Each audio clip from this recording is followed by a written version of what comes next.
this forum entitled Evolving Judicial Practice for the Digital Age.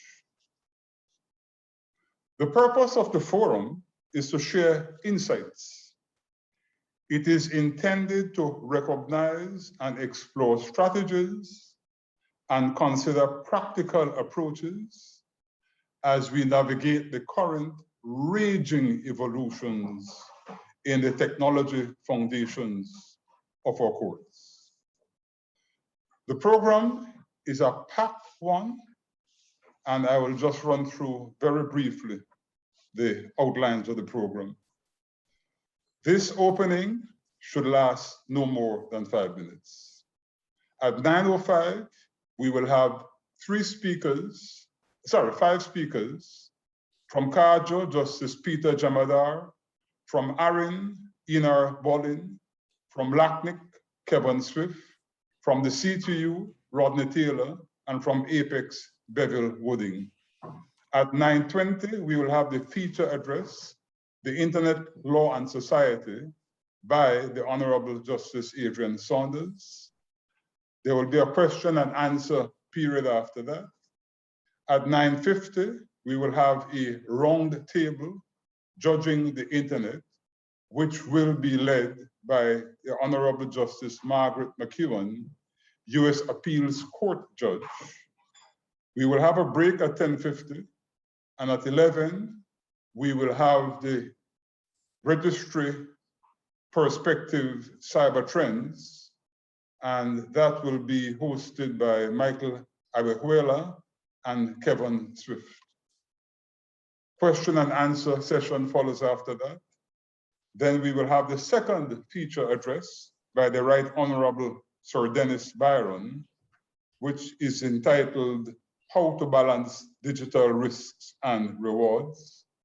There will be a question and answer session, and then there will be at 11:50 a round table session, which will be hosted by the Honorable Chief Justice of Belize, Justice Michelle Arana. And at 12:25, we will have the forum wrap up, and we will end at 12:30. You will appreciate that it is a packed program, and therefore panelists and speakers are urged to please adhere to the timelines which have been given. They are very clearly stated on the program, and I hope that Bevel will not be forced to be heavy-handed, which is completely unlike him in insisting that timelines are adhered to. I mentioned some acronyms just now.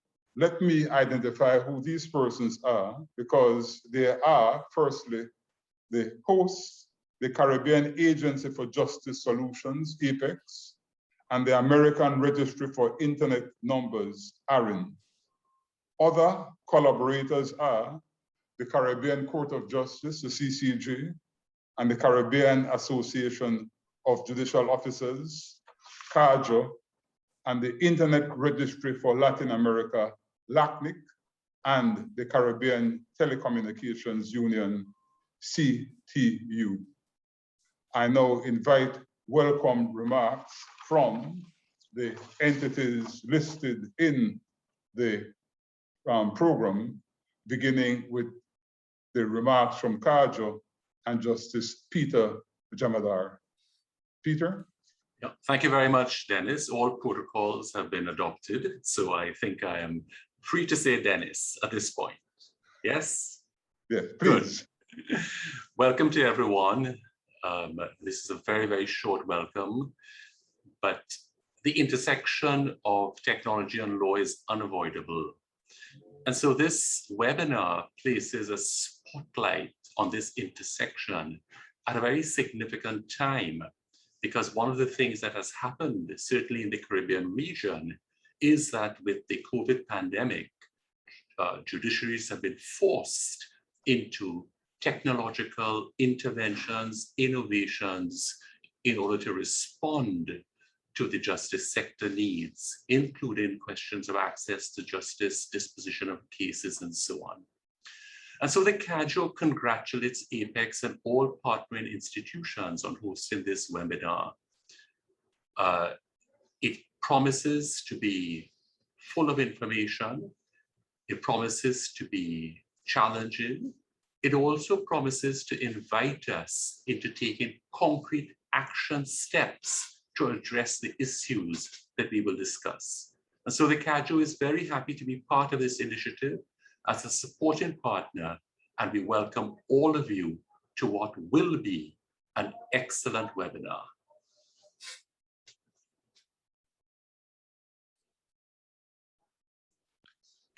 Thank you, Peter.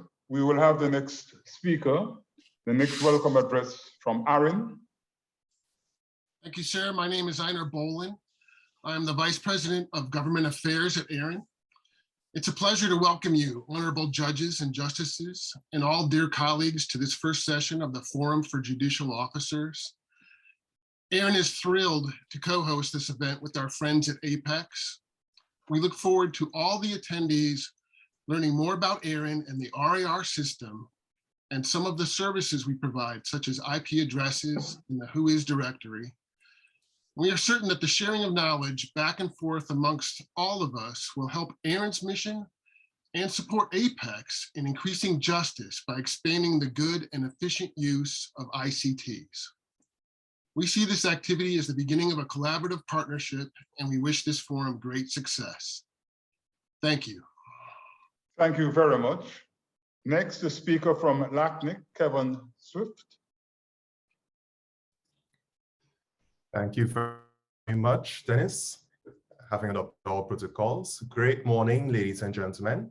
It gives me great pleasure to address you on behalf of the Latin American and Caribbean Internet Addresses Registry for this auspicious virtual forum, of which the modality we have come quite familiar with during this global pandemic. And yet this meaningful hybrid engagements are set to be the new norm for years to come as we further contextualize what digital transformation means in our everyday lives. LACNIC is excited to be part of this initiative along with APEX, CAJO, and the other supporting organizations. LACNIC, we have observed that 7 out of every 10 Latin American and Caribbean people have internet access.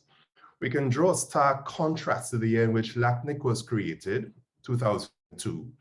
Average internet penetration in this region only stood at between 10 to 15%. For our connectivity goals, there remains 1/3 of the population of Latin America and the Caribbean that still needs internet access today. And why is any of this relevant?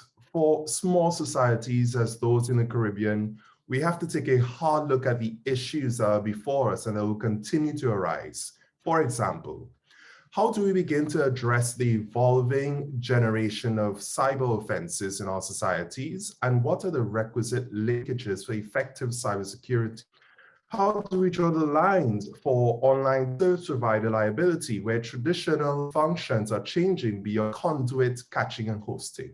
And artificial intelligence is making ground as an efficiency enhancer across all industries. So what are the ethical considerations we must face with these autonomous technologies? Ladies and gentlemen, this forum is but one of many more instances of multipolar dialogue that we must continue to have to advance our societies.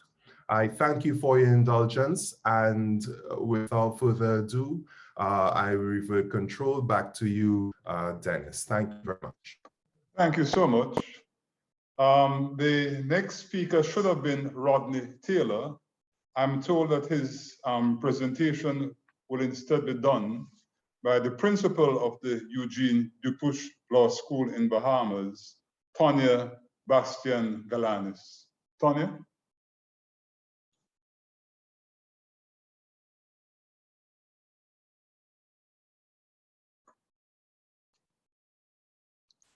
Hello? They're trying to load their presentation. All right.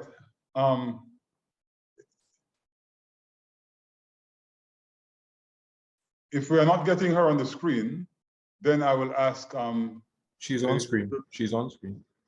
Please go ahead, Daniel.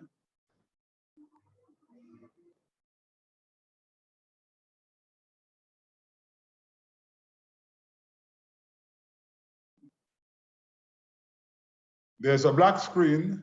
There's the designation of her at the top, but no image and no sound. Ah, there we go. Welcome, ma'am. I stand on the established protocol as I bid you good morning. I wish to congratulate the Caribbean Agency for Justice Solutions, APEX, and the American Registry for Internet Numbers for organizing this forum. It truly is a pleasure on behalf of the Eugene DePuy Law School, EDLS, to greet you at this unique internal conference, which addresses the evolving practice of law for the digital age, hosted by the Caribbean Agency for Justice Solutions, APEX, and the American Registry for Internet Numbers. EDLS had the privilege of having APEX support us in staging our first online conference, a series of law and society webinars in the summer of 2020, around the same time that many in our profession, both in judiciaries and law practices, were grappling with the trauma inflicted by the COVID-19 pandemic. The webinars were promoted and supported regionally.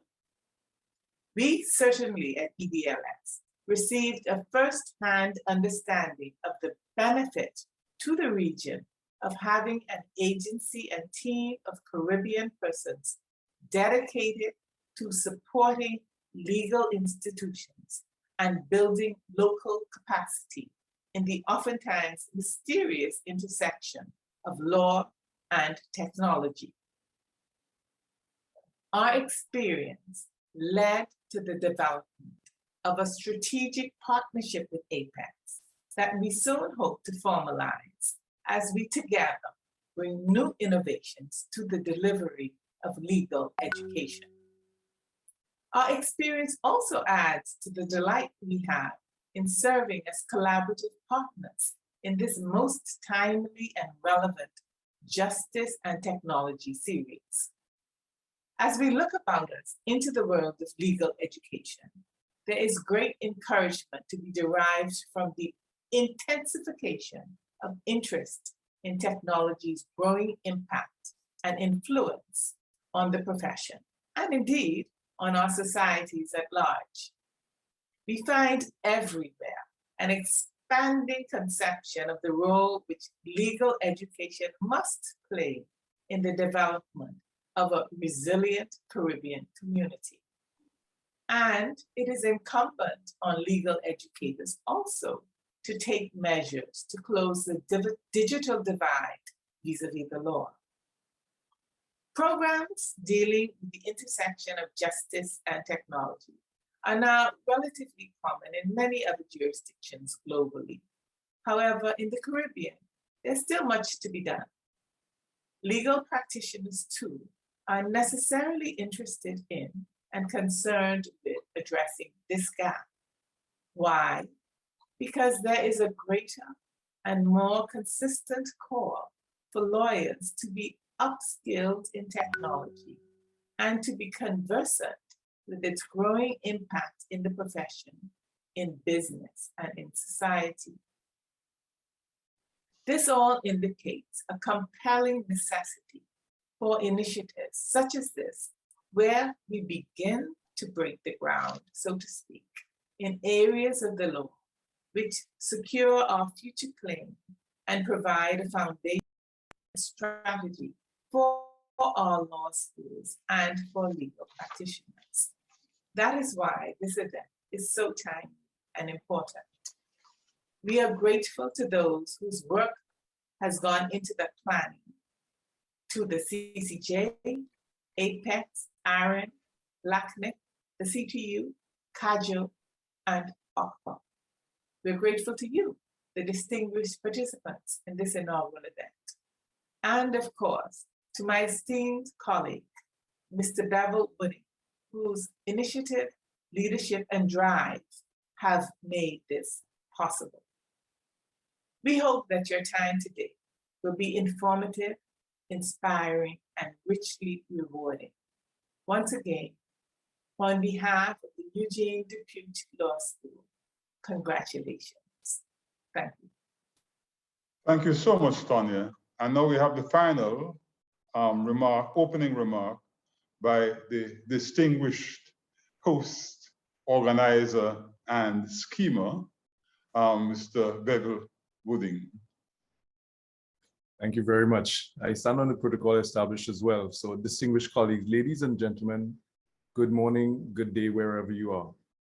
You know, long before the current pandemic showcased the need for increased judicial education, the need for judicial education had long been established well before the current pandemic. However, over the past few years, and particularly over the past several months, this need has never been more urgent or more imperative. And the imperative is driven by the accelerated innovations that we are seeing in information and communication technologies. It's also being driven by the increased impact technology is having on society, commerce, and the administration of justice. And of course, the growing risks associated with the adoption, the improper implementation, or even inaction. And these have all been driving a sense that as a region, as a hemisphere, and as a globe, we do need to have greater awareness and a more structured and coordinated and more collaborative approach to judicial education and leadership sensitization. Such an approach is at the foundation of this Justice and Technology series. This series, the topics we will be covering today and in the coming months, it reflects the priorities, the expertise, and the lived experiences of our collaborative partners, including the CCJ, including CAJO, including the Organization of Commonwealth Caribbean Bar Associations, the Internet Registry for Latin America and the Caribbean Telecommunications Union, the Eugene DePuy Law School, and of course, our co-hosts, ARIN, the American Registry, and APEX, the Caribbean Agency for Justice Solutions. The idea with this series is to break the silos. Knowledge that was confined to sectoral pockets and geographic cul-de-sacs will be shared for the benefit of all. This initiative is not just regional, it is truly global. And it is our hope that the global perspective shared will help inform local decision-making for the benefit of the justice sector. I would therefore like to thank the supporting organizations, the dedicated team that has been working behind the scenes to arrange today's proceedings, and of course you, distinguished jurists from across the Caribbean, Latin America, and North America, for participating in this inaugural event in our Justice and Technology series on evolving judicial practice for the digital age. I trust you will find the agenda to be timely and topical. I trust you'll find the selection of speakers to be sufficient to provide you with the level of insight and understanding that we need to make actionable decisions and to understand and learn from our shared experiences as a region. Ultimately, I trust and wish for you all a richly rewarding time and dialogue today. With that, I want to thank you and I look forward to sharing with you as the day proceeds and as we press forward with this important series. Thank you very much. Have an extremely productive day.